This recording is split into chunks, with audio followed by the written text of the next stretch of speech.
Hello everyone, welcome back exam tree में आपका स्वागत है।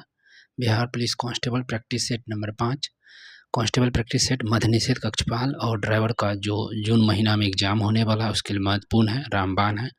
तो इस वीडियो में आपको अंत तक बने रहना है, स्किप न करें। महत्वपूर्ण वीडियो है, पहली बार है लाइक शेयर सब्सक्राइब कीजिएगा ज़रूर। और PDF के लिए टेलीग्राम चैनल को ज्वाइन कीजिए, क्योंकि वहाँ पर all study PDF all related exam के लिए मिल जाएंगे और साथ में आपको डेली क्वेश्चन बेसिस वहाँ पे कराए जाते हैं। तो इसको ध्यान में रखते हुए चलेंगे क्वेश्चंस पर। यहाँ पार्ट 2 सेट का है, इससे पहले बहुत सारे पार्ट सेट अपलोड है, आप उसे चेकआउट जरूर कीजिए प्लेलिस्ट में और डिस्क्रिप्शन बॉक्स को चेकआउट कीजिए। चलिए क्वेश्चन नंबर 51 से देखेंगे। बिहार सिविल कह रहे हैं Bihar police constable practice set number 5 का। तो पहला क्वेश्चन पार्ट 2 प्रैक्टिस सेट का 5 का। किसी वस्तु के संवेग परिवर्तन की दर बल की दिशा में आरोपित और संतुलित बल के समानुपाती होती है, और इस नियम को हम क्या कहते हैं? किसी वस्तु में संवेग परिवर्तन की जो दर होते हैं बल की दिशा में आरोपित बल के समानुपाती होती है, और इस हम बल को क्या कहते हैं? न्यूटन का first law, second law, third law और फोर्थ लॉ। तो कौन सा इसका आंसर हो जाएगा? तो द्वितीय नियम है, न्यूटन का जो सेकेंड लॉ है वो दूसरा नियम आ जाएगा। ठीक है, अगला। किस स्थिति में प्रकाशीय तंतु संचरण में प्रकाश की किरण का बार बार पूर्ण आंतरिक परावर्तन करता है? जो कौन सी स्थिति जिसमें ना आपको पूर्ण आंतरिक परावर्तन में, तो कहाँ से किधर से जाएगा, किस कोण की? आपतन कोण ग्रेटर देन क्रांति कोण, आपतन कोण इक्वल क्रांति कोण, आपतन कोण लेस देन क्रांति कोण, या आपतन कोण क्रांति कोण, ऐसा पूछा गया है। तो इसका जो करेक्ट आंसर होगा, आपतन कोण बड़ा होना चाहिए क्रांतिक कोण से, ए इज द करेक्ट ऑप्शन हो जाएगा। ठीक है, इसमें आपको पूर्ण आंतरिक परावर्तन होगा, ध्यान रखेंगे। अगला क्वेश्चन, एक उत्तल लेंस मुख्य अक्ष पर रखी वस्तु का वास्तविक प्रतिबिंब बनाता है यदि लेंस के ऊपरी भाग को काला कर दिया जाए। अगर लेंस के ऊपर भाग को काला कर दीजिएगा तो एक उत्तल लेंस जो कर रहा है मुख्य अक्ष पर रखी वस्तु का वास्तविक प्रतिबिंब बनाता है। कब बनाएगा भैया? तो ये प्रतिबिंब की जो तीव्रता जब बनाएगी इस तरह से तो ऊपरी भाग काला कर दिया जाता है। ठीक है, कब बनाएगा? तो उस प्रतिबिंब की तीव्रता घट जाती है। बी इज द करेक्ट हो जाएगा यहाँ पे। ठीक है, B is the correct value इसका मान आ जाता है। आगे देख लेते हैं। आदर्श गैस से वास्तविक गैस के व्यवहार का विचलन किसके द्वारा भेजा जाता है? आदर्श गैस से वास्तविक गैस व्यवहार का विचलन किसके द्वारा भेजा? आइडियल गैस का पूछा गया है, किसके द्वारा भेजा जाएगा? तो वान डेर वाल्स के माध्यम से भेजा जाता है। अगला क्वेश्चन 55, निम्नलिखित में से कौन एक बुलेट प्रूफ जैकेट बनाने में कार्य करते हैं? तो रेशेदार कांच का हम लोग बुलेट प्रूफ बनाने में कांच का यहाँ पर रेशेदार कांच का प्रयोग यहाँ पे किया जाता है बुलेट प्रूफ में। या आप इसमें अगर ये नहीं रहेगा, शायद इसका आंसर हम लैमिनेटेड कांच भी कह सकते हैं, लेकिन रेशेदार करेक्ट होगा। अगला देख लेते हैं, सामान्य स्थिति में वातावरण में प्रदूषण उत्पन्न करने वाली गैस कौन है? समान स्थिति में वातावरण में प्रदूषण करने वाली जो गैस होती है कार्बन मोनोऑक्साइड, CO जो है बिल्कुल सही है, कार्बन मोनोऑक्साइड सबसे अधिक यहाँ पे उत्पन्न करता है। एक और क्वेश्चन है, फीडे महिला ग्रैंड प्रिक्स 2025 का खिताब किसने जीता है? तो फीडे महिला ग्रैंड प्रिक्स 2025 का जो खिताब जीता है किसने जीता है? रमेश बाबू, कोनडी हेम्पू, S विजयलक्ष्मी या दिव्या देशमुख? तो फीडे महिला का जो जीता है यह आपको है वैशाली रमेश बाबू, ए करेक्ट ऑप्शन। अगला क्वेश्चन है, 14वें सितारा खोंग हथचई मिर्च महोत्सव 2025 का आयोजन कहाँ हुआ है? तो इसका आयोजन मणिपुर में हुआ है। ठीक है, सितारा खोंग हथई मिर्च महोत्सव का जो आयोजन किया गया है मणिपुर में किया गया। भैया कहाँ किया गया है? तो मणिपुर में। अगला क्वेश्चन, हर साल विश्व ओजोन दिवस सबको मालूम है 16 सितंबर को मनाते हैं। हर साल विश्व ओजोन दिवस जो मनाते हैं 16 सितंबर को, ओजोन दिवस, ओजोन मॉन्ट्रियल प्रोटोकॉल जो ओजोन दिवस है 16 सितंबर 1987 को मनाया गया था, मॉन्ट्रियल प्रोटोकॉल याद है सभी लोगों का। विश्व ओजोन दिवस 2025 की भी थीम था विश्व से वैश्विक कार्रवाई तक, for science for a global actions. आगे आइए, निम्नलिखित में से कौन सी थार रेगिस्तान के आसपास की विशेषता नहीं है? थार रेगिस्तान की आसपास की विशेषता भी नहीं है। अरावली, विंध्य, कच्छ या सिंधु घाटी का मैदान? तो कौन नहीं होगा? तो विंध्य पर्वत जो है ना, ये बी, ये आपका नहीं होगा यहाँ पे। अगला क्वेश्चन है 61, सड़क परिवहन और राज्य मार्ग मंत्रालय द्वारा प्रकाशित एक राष्ट्र एक परमिट योजना का उद्देश्य क्या है? एक राष्ट्र एक परमिट योजना का उद्देश्य तो नगरीय पार्किंग सुविधा पर परमिट ये भी नहीं है। और समान नागरिक विमानन लाइसेंस, हाँ ये बिल्कुल सही है, बी इज द करेक्ट यहाँ पर हो जाएगा 61 का। ठीक है, अगला 62, शक राजा को पराजित करने के बाद चंद्रगुप्त द्वितीय ने किससे विवाह किया था? हाँ, शक राजा को चंद्रगुप्त द्वितीय हराया था और उसके बाद जो उसका विवाह हुआ था, तो किसके साथ विवाह हुआ था भैया? शक राजा को पराजित किया था चंद्रगुप्त द्वितीय ने। ठीक है, यहाँ पर कुबेर नागा से उसने शादी किया था, बी इज द करेक्ट है जो याद रखिएगा। ठीक है, चंद्रगुप्त द्वितीय जन्म करते हैं 375 से 415 ईस्वी तक वह शासन किए थे। विक्रमादित्य के नाम से चंद्रगुप्त द्वितीय जाना जाते हैं। शक राजा को उसने पराजित किया था तभी तो। अगला है 1937 में प्रस्तावित वर्धा बुनियादी शिक्षा योजना से कौन सा आंदोलन विचार संबंधित रहा है? 1937 में प्रस्तावित वर्धा बुनियादी शिक्षा योजना को कौन सा आंदोलन या विचार संबंधित रहा है? तो ये हो जाएगा नई तालीम या बुनियादी शिक्षा, D is the correct answer. अगला क्वेश्चन, निःशुल्क कानूनी सहायता भारतीय संविधान के किस भाग का हिस्सा है? निःशुल्क कानूनी सहायता भारतीय संविधान के किस भाग का हिस्सा है? तो ये मौलिक कर्तव्य का नहीं है, मौलिक अधिकार का नहीं है, नीति निर्देशक सिद्धांत का, सी द करेक्ट हो जाएगा। अगला क्वेश्चन देखते हैं, गुप्तोत्तर काल या गुप्तोत्तर काल या गुप्त उत्तर काल में अग्रहार भूमि का प्रशासन कौन होता था? अग्रहार जो भूमि का प्रशासन उस समय जो होता था, ब्राह्मण होते थे, ब्राह्मण। अग्रहार भूमि के जो प्रशासन कौन होते थे? ब्राह्मण। ब्राह्मणों को न तो केवल भूमि का स्वामित्व मिलता था, बल्कि उन्हें उस भूमि पर प्रशासनिक और न्यायिक अधिकार भी प्राप्त होता था। किस में? गुप्त काल में।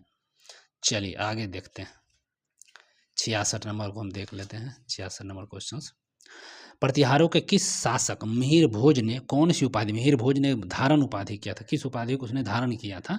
तो आदि वराह की उपाधि किसने धारण किया था? मिहिर भोज ने। आदि वराह की धारण उपाधि मिहिर भोज 836 से 885 ईस्वी तक गुज्जर प्रतिहार वंश के सबसे शक्तिशाली महान शासक थे। कौन? मिहिर भोज।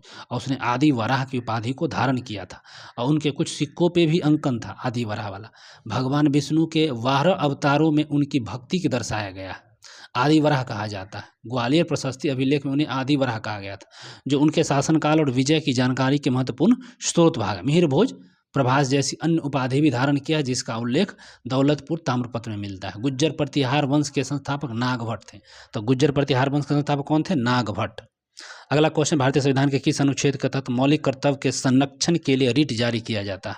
तो रिट जारी किससे होता है भैया? मौलिक 32 नंबर आर्टिकल से, वहाँ से 5 प्रकार के रिट जारी होते हैं, सर्वोच्च न्यायालय करते हैं 5 प्रकार के। तो कौन कौन? बंदी प्रत्यक्षीकरण, परमादेश, प्रतिषेध, उत्प्रेषण और अधिकार परीक्षा, 5 प्रकार के। ये आपको 32 से सुप्रीम कोर्ट करते हैं, और जो राज्य उच्च न्यायालय जो करते हैं वो 226 आर्टिकल से, 226 आर्टिकल से करते हैं वो भी। हाँ, और कभी कभी देखते हैं आपातकाल के दौरान 359 के तहत राष्ट्रपति के दौरान अनुच्छेद 20 और 21 को छोड़ अन्य सभी मौलिक अधिकारों को भी हटा दिया जाता है। तो इसको भी आपको ध्यान रखना है। आगे देख लिए, भारत का कोनियाक जनजाति मुख्य रूप से भारत के किस राज्य में पाई जाती है? कोनियाक जनजाति पाया जाता है नागालैंड और अरुणाचल प्रदेश में। नागालैंड और अरुणाचल प्रदेश में। चलिए रुकिए आगे। क्वेश्चन है, काजी सिंह और भीमा नायक जैसे भील नेताओं के नेतृत्व में भील विद्रोह किस वर्ष हुआ था? भील विद्रोह सबको मालूम है, काजी सिंह थे और भीमा नायक थे, दोनों ने इनके नेतृत्व में हुए थे 1818 में। कब हुआ था भैया? तो 1818 में भील विद्रोह हुआ था। 1818 में भील विद्रोह। अब एक मैथ का प्रश्न है, इसको अच्छे से हम लोग बनाएंगे। 17 में क्वेश्चन है। देखिए, एक फ्रिज को 18,200 रुपया में बेचे, ये आपको सेलिंग प्राइस है। बेचने पर अन्नू है, अन्नू कोई नाम की लड़की है, अन्नू को 15% किया, इतना पे बेचा और 15% हानि हुआ, क्रय मूल्य नहीं मालते, फ्रिज का क्रय मूल्य पूछ दिया गया। सीधा है 1800 ही, ऊपर में 100 लीजिए, 15% की हानि हुआ, नीचे कर दीजिए, बात इसका खत्म। आई होप समझ गए होंगे। इस सारे को कटिंग कीजिएगा, आपको कब इतना आ जाएगा?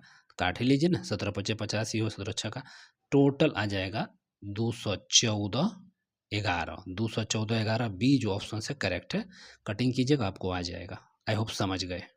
अगला क्वेश्चन भी 71 का देख लीजिए। ए और बी दो संख्या है यहाँ पे, ए के 10%, बी के 8% के योग, फिर कोमा ए के 12% और बी के 16% के योग के 3/5 के बराबर है। तो इसमें कुछ नहीं, देखिए ए का 10% प्लस और प्लस बी का 8% ई हुआ ई, उसके बाद कोमा लगा, इसका मतलब बराबर में चला जाएगा। 12 का ए का 12% और बी का 16%, इसमें जोड़ कर दीजिएगा कितने का, तीनों के योग के है, के लगा मतलब यहाँ मल्टीपल हो जाएगा। तो हम आपको बता देते हैं, ए का यहाँ 10% बट्टा प्लस बी का 8% इक्वल कर दीजिए, 3/5 आगे में ले लीजिए, टोटल में 12 ए बट्टा यहाँ 100 ले लीजिए, अब प्लस कर लीजिएगा 16 बी बट्टा 100। इस सारे को कैलकुलेट आप कीजिए, आपको अनुपात ए और बी का अनुपात 4:7 आ जाएगा। 4:7 कहाँ है भैया, डी में। नहीं बनेगा कमेंट करके बताइए, कुछ नहीं, इजी है। अगला क्वेश्चन देख लीजिए। मेंडलीफ की आवर्त की खोज के समय निम्न में से किस तत्व समूह की खोज नहीं हुई थी? जब मेंडलीफ खोजा था उस समय अक्रिय गैस का, जो 18वें नंबर का तत्व अक्रिय गैस का खोज नहीं हुआ। उत्कृष्ट जिसको बोलते हैं, उत्कृष्ट गैस की खोज नहीं हुई थी, समझे। अक्रिय गैस आवर्त के सबसे दाएं भाग में स्थित था। मेंडलीफ के समय में 8 गो वर्ग थे। कितने थे, तो 8 वर्ग थे, और अक्रिय गैस खोज होने पर वर्गों की संख्या 9 हो गई थी, 9। मेंडलीफ आवर्त में समय के ज्ञात सिर्फ 63 तत्व थे। मेंडलीफ के समय 63 तत्व ही ज्ञात थे, परमाणु भार के हिसाब से सजाया था चुटवा। आगे चलिए तब, उदासीनीकरण अभिक्रिया निम्न में से कौन से उत्पाद बनाते हैं? उदासीनीकरण की अभिक्रिया निम्न में से उदासीकरण की जो अभिक्रिया होती है उसमें कौन कौन से उत्पाद को बनाया जाता है, सो पूछा गया है। तो इसमें लवण बनेगा, लवण तो यहाँ भी वहाँ भी है, लेकिन जल बनेगा। लवण और जल, यहाँ अम्ल है, लवण और जल यहाँ पर बन जाएगा। उदासीकरण में अभिक्रिया में लवण और जल बनते हैं। अगला प्रश्न 74 है, निम्न में से कौन सा ऊर्जा का एक पारंपरिक स्रोत है? तो ऊर्जा का ज्वारीय ऊर्जा, बायोमास, नाभिकीय जल विद्युत। तो पारंपरिक स्रोत कौन है? तो नाभिकीय ऊर्जा एक प्रकार का पारंपरिक स्रोत में आ जाता है। हाँ ठीक तो है, पारंपरिक स्रोत। नाभिकीय ऊर्जा एक पारंपरिक स्रोत। नाभिकीय ऊर्जा के कुछ उदाहरण, सूरज की रोशनी, पानी, हवा, ज्वार, भूतापीय गर्मी और बायोमास, ये सब क्या है? नवीनीकरणीय ऊर्जा के एक पारंपरिक स्रोत पूछा गया, तो ये अलग है। अगला है, किस तत्व के कठोरतम प्राकृतिक अपरूप पाए जाते हैं? तो सबको मालूम है कार्बन का जो है कठोरतम प्राकृतिक रूप हीरा जो है वो पाया जाता है, और आपको भी मालूम है हीरा, केवल हीरा को ही हम काट सकते हैं, हीरा को केवल हीरा से ही काटा जाता है। हीरा कार्बन का सबसे कठोरतम रूप होता है। अगला क्वेश्चन, निम्नलिखित में से कौन बहुबीजी फल नहीं है? बहुबीजी फल नहीं है पूछा गया है, कौन बहुबीजी फल नहीं है? पपीता, लीची, सेब और अनार, इन चारों में से कौन? तो लीची जो है ना बहुबीजी फल नहीं है, ठीक, एक से एक ही निकलेगा, B is the correct option. सरल फल जानवे करते हैं, केला, अमरूद होता है। फल 3 प्रकार के, सरल फल, पुंज फल, संग्रहित फल। सरल में केला, अमरूद, सरल सड़ जाइए, अरे केलवा तुरंत सड़ जाता है, अमरूद तुरंत खुशी सड़ जाता है बेचारा। पुंज फल, पुंज एकदम अष्टरी रस भेरी होता है। संग्रहित कटहल एकदम बीज अंदर में सहतूत एकदम भरल रहता है। अगला 77, थायराइड ग्रंथि द्वारा स्रावित कैल्सीटोनिन हार्मोन क्या है? थायराइड ग्रंथि द्वारा स्रावित कैल्सीटोनिन हार्मोन क्या है? ए, रक्त में कैल्शियम स्तर को बढ़ा देता है, रक्त में कैल्शियम स्तर को घटा देगा, रक्त में शर्करा को नियंत्रित करता है, या उपापचय को बढ़ा देता है। तो इसका सही होगा जो कैल्शियम है उसके स्तर को कम करता है, बी इज द करेक्ट। क्या करेगा? थायराइड ग्रंथि में जो कैल्सीटोनिन है वह रक्त में कैल्शियम को कम करता है। किस देश ने एडफाल सी वैक्स नामक अपना पहला स्वदेशी मलेरिया वैक्सीन को विकसित किया है? ठीक है, तो किस देश ने? तो यह भारत ने किया है, मलेरिया वाला विकसित भारत ने किया है। अगला, हाल ही में रक्षा खरीद नियमावली 2025 को किसने मंजूरी दिया? तो रक्षा खरीद में रक्षानाथ जो है रक्षा मंत्री राजनाथ सिंह दिएंगे, और केंद्र देंगे, ठीक है। एस्वेथलिंग कप का संबंध किस खेल से? बहुत वेरी वेरी इंपॉर्टेंट। एस्वेथलिंग कप का संबंध किस खेल से है? तो ये आपको टेबल टेनिस से, डी इज द करेक्ट, ठीक है। एस्वेथलिंग। सरहुल पर किसके द्वारा मनाया जाता है भैया? तो उराव जनजाति मनाते हैं। सरहुल पर कौन मनाएगा भैया? एस्वेथलिंग कप का टेनिस से संबंधित था, और सरहुल पर मुंडा जनजाति मनाएंगे ना भैया, सॉरी मुंडा जनजाति, उराव नहीं, मुंडा जनजाति सरहुल पर बनाते हैं। मुंडा जनजाति झारखंड में भी निवास करती है, सबको मालूम है, ठीक है। अगला, रावत भाटा परमाणु संयंत्र किस राज्य में है? तो रावत भाटा परमाणु संयंत्र की जब बात करिएगा तो ये रावतभाटा राजस्थान में है भैया, रावतभाटा राजस्थान में। नाटो का मुख्यालय कहाँ है? तो ब्रुसेल्स, 1949 में इसकी स्थापना हुई है। नाटो भैया कहाँ? तो ब्रुसेल्स में नाटो केंद्र है, तो ब्रुसेल्स 4 अप्रैल 1949 को, ठीक है। इसका मुख्यालय कहाँ था? ब्रुसेल्स, 4 अप्रैल 1949 में इसका स्थापना हुआ। अगला, पूंजीवाद में उत्पादित वस्तुओं पर किसका स्वामित्व होता है? पूंजीवाद में उत्पादित वस्तुओं पर किसका स्वामित्व होता है? तो व्यक्तिगत, पूंजीवाद वहाँ व्यक्ति, कुछ किसी खास व्यक्ति का वहाँ पर स्वामित्व होता है। पूंजीवाद अर्थव्यवस्था में बाजार स्वतंत्र नीति प्रबल समर्थक होता है वहाँ पे, और व्यक्तिगत व्यक्ति उसका मालिक होता है। विनिर्माण अर्थव्यवस्था किस क्षेत्र में आता है? विनिर्माण, तो विनिर्माण भैया 2 नंबर में, विनिर्माण करिएगा 2 नंबर में, विनिर्माण द्वितीय में आते हैं, ठीक है। विनिर्माण द्वितीय में आते हैं, ध्यान रखिएगा। और भारतीय अर्थव्यवस्था में द्वितीयक क्षेत्र का योगदान 1950-51 में 13% ही था। अगला, बजरंग पुनिया का संबंध किस खेल से? सबको मालूम भैया, बजरंग पुनिया क्यों करते हैं? कुश्ती करते हैं। बजरंग पुनिया ढुई ढुई ढुई कुश्ती। अगला है, भारत में वाणिज्यिक बैंकिंग किस प्रकार की प्रणाली है? भारत में वाणिज्यिक बैंकिंग की जो प्रणाली है, किस प्रकार की प्रणाली है वाणिज्यिक में? तो यह मिश्रित है, वहाँ पर बिल्कुल बहुत प्रकार के निजी, प्राइवेट, सरकारी, सारे कुछ वहाँ पर बैंकिंग है। बिहार में लोकसभा सीट जानबे करते हैं 40 हुए हैं। बिहार में लोकसभा सीट की संख्या भैया 40 हैं। संपूर्ण क्रांति का उद्देश्य क्या था? 89 नंबर क्वेश्चन है, संपूर्ण क्रांति। संपूर्ण क्रांति का उद्देश्य क्या था? लोकतंत्र की स्थापना, निर्वाचित सरकार को बदलना, सैनिक सत्र की स्थापना और आरक्षण की मांग। तो संपूर्ण जो क्रांति थी, पूरे देश में जो क्रांति मचा हुआ था, चुल लोकतंत्र की स्थापना थी। एकदम संपूर्ण क्रांति लोकतंत्र की स्थापना। संपूर्ण क्रांति के जनक जयप्रकाश नारायण थे, मालूम है, और बिहार से ही थे जयप्रकाश नारायण। जून 1974 में संपूर्ण क्रांति का आह्वान भी किए थे। जून 1974 बिहार संपूर्ण का जयप्रकाश नारायण, और लोकतंत्र की स्थापना के लिए उन्होंने यह काम किया, और अच्छा भी काम किया। क्या जरूरत था? अच्छा करने दीजिए। चलिए, एबीसी और पीक्यूआर 2 समरूप त्रिभुज है, जानिए 2 समरूप त्रिभुज है, और एबीसी एक त्रिभुज, उसका क्षेत्रफल दिया हुआ है, पीक्यूआर का भी क्षेत्रफल दिया हुआ। आकार है क्यूआर 15.4 सेंटीमीटर है, तो बीसी की लंबाई, और यही है अनुपातिक वाला फॉर्मूला आप बैठा दीजिए भैया, और कुछ नहीं। क्षेत्रफल बट्टा क्षेत्रफल, और भुजा बट्टा भुजा, यानी क्षेत्रफल बट्टा क्षेत्रफल, और भुजा का स्क्वायर होता है, दोनों बट्टा। तो ये बटा इसका कर देते हैं, और ये इसका लेकिन स्क्वायर होता है भैया। तो एबीसी का क्षेत्रफल बट्टा पीक्यूआर का क्षेत्रफल। एबीसी का भैया कितना है? तो 64 है। पीक्यूआर का कितना है? 121। और आपको एक है तो उधर बीसी हो जाएगा, ध्यान रखिएगा, इधर बीसी और बटा कुछ किसका यहाँ दिया है? तो क्यूआर, इसका होल स्क्वायर होता है, ध्यान रखिएगा। 121 है, तो यहाँ बीसी है, वही हमको निकालना है, बीसी का होल स्क्वायर, ध्यान रखिएगा। और क्यूआर का होल स्क्वायर, क्यू स्क्वायर का होल स्क्वायर कितने होला बाबू? क्यूआर का होल स्क्वायर कितना? सीधा सीधी है, होल स्क्वायर छोड़िए, इसका होल स्क्वायर इधर रूट में आ जाएगा, तो ये आ जाएगा 8, 8 64, 11 गुना 121, और यहाँ ले लीजिए बीसी या बट्टा एक ही 15.4। ये शून्य ऊपर में बेटा चल गए बानी, तो 15.4 यहाँ ले लीजिए ना, 15.4 सीधे हम कर रहे हैं फिर से, 8 गुने 15.4, तीजे उड़ गेल बोले, गुने 10, सीधा सीधी 11 कम 11 यहाँ लीजिए, 11 चौक 44, समझ में आ गया ना? 14 आयल बानी, और 14 अठे कितना? बलोतरा से, 14 अठे बलोतरा से लीजिए दशमलव, 11.2, 11.2 कहीं बिल बानी, ए में होने वाली आंसर आ गल बानी। चलिए सरलीकरण कीजिए, तो बेचारा को सरलीकरण करना ही पड़ जाता है। सरलीकरण कीजिए, यहाँ पर गुना है, मल्टीपल गुना करेंगे, और क्या करेंगे? माथा को 3 करना है भैया इसमें,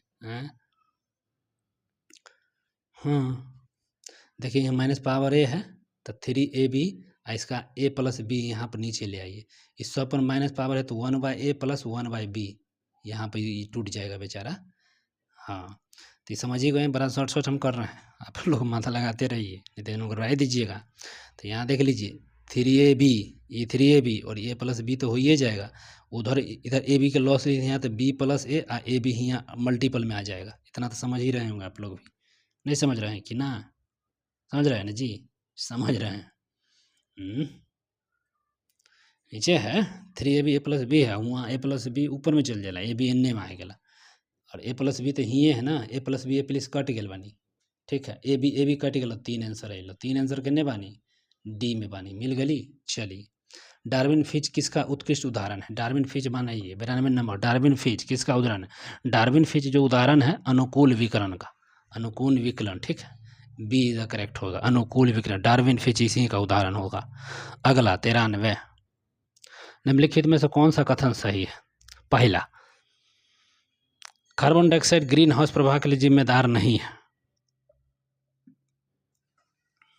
तो ये गलत है भैया, सही हमको बताना है। डीडीटी एक जैव नियंत्रक अभिकारक है, अरे भाई ये भी गलत है। ओजोन क्षय और ओजोन छिद्र का मुख्य कारण क्लोरोफ्लोरोकार्बन है, हाँ ये बिल्कुल सही है। ऑक्सीजन और ओजोन अम्लीय वर्षा के मुख्य घटक, गलत। तो 93 का सी भेल है। चलो, मानव शरीर में श्वसन वर्णक कहाँ पाया जाता है? मानव शरीर में श्वसक वर्णक की बात करिएगा, श्वसन वर्णक, तो लाल रक्त कोशिका आरबीसी में पाया जाता है, सीधा सीधी है। 20 से 120 इसका जीवन काल होता है, मालूम ही है। अस्थि मज्जा में बनता है, प्लीहा में खत्म। समान रक्त यूकैरियोटिक कोशिका का आकार क्या है? जो समान, हाँ यूकैरियोटिक कोशिका है उसका आकार पूछ दिया, बहुत इंपॉर्टेंट है। 95 का, और ये 95 में यूकैरियोटिक्स का जो आकार पूछा गया वो कितने का होता है? 10 से 20 माइक्रोन का होगा, है ये माइक्रोमीटर है। 10 से 20, ठीक है। 96, पहाड़ियों में आरबीसी की संख्या अधिक हो जाती है, बिल्कुल सही। जब पहाड़ी में जाएगा तो आपकी आरबी की संख्या बढ़ जाता है, ठीक है, क्योंकि पहाड़ी पर वायु दाब कम होता है। वायु दाब कम होने से कारण आरबीसी की संख्या बढ़ जाती है। वायु दाब कम होने से आयतन का मान बढ़ता है, और जैसे आरबीसी के छोटे छोटे अणु छोटे छोटे कणों में टूट जाते हैं और इसकी संख्या बढ़ जाती है, जिससे आयतन बढ़ जाता है। बैलेंस करने के लिए आयतन बढ़ जाता है, आयतन बढ़ता है वही तोड़कर। आरबीसी लाल रंग का मुख्य रूप से हीमोग्लोबिन के कारण होता है। हीमोग्लोबिन ऑक्सीजन का प्रवाहित वाला एक अंगक होता है, सबको मालूम है। चलिए आगे चलते हैं। प्रकाश संश्लेषण के दौरान डैश से जल अणु बनते हैं, तो प्रकाश संश्लेषण का जल से, यहाँ पर जल से H2O 12 जल जानवे करते हैं, कार्बन डाइऑक्साइड प्लस H2O, इस दोनों का मिश्रण होता है क्लोरोफिल प्रकाश में, तो C6H12O6 और साथ में ऑक्सीजन और यहाँ जल बनता है। अगला 98, एड्स रोग डैश के कारण होता है, तो विषाणु का कारण होता है, सबको मालूम है क्या है एड्स, सबको मालूम है। Human immuno deficiency virus HIV virus यहाँ पर होता है, सबको मालूम है। HIV मानव प्रत्यक्ष न्यूटन प्रणाली में HIV-1 बहुत सारा, इसमें खून चढ़ाने से, वीर्य प्रतिलोपन द्रव्य से, मलाशय तरल पदार्थ से, योनि द्रव्य से, स्तन के दूध से, इन सब चीज़ों से HIV होता है। मुक्केबाजी लीजिए, मुक्केबाजी विश्व कप चैंपियन 2025 भारत के जैस्मिन लिबोरिया ने कौन सा पदक जीता? तो ये हो जाएगा स्वर्ण पदक, बेचारा स्वर्ण पदक। और अंतिम और लास्ट प्रश्न अभी इस वीडियो का, हाल ही में नेपाल की पहली महिला प्रधानमंत्री बने हैं सुशीला कार्की। नेपाल की पहली महिला प्रधानमंत्री सुशीला कार्की बनी है। 12 दिसंबर 2025 को राष्ट्रपति सुशीला कार्की नेपाल के प्रधानमंत्री की शपथ लिए हैं। पूर्व प्रधानमंत्री KP शर्मा ओली हट गए, KP शर्मा ओली को हटाया गया था, ठीक है, उसी की जगह। चलिए, तो अगर वीडियो अच्छा लगा है तो लाइक शेयर सब्सक्राइब कीजिएगा, कमेंट करके जरूर बताएं आपके कितने सही हुए। बाय बाय, मिलते हैं अगले वीडियो में, टेक केयर।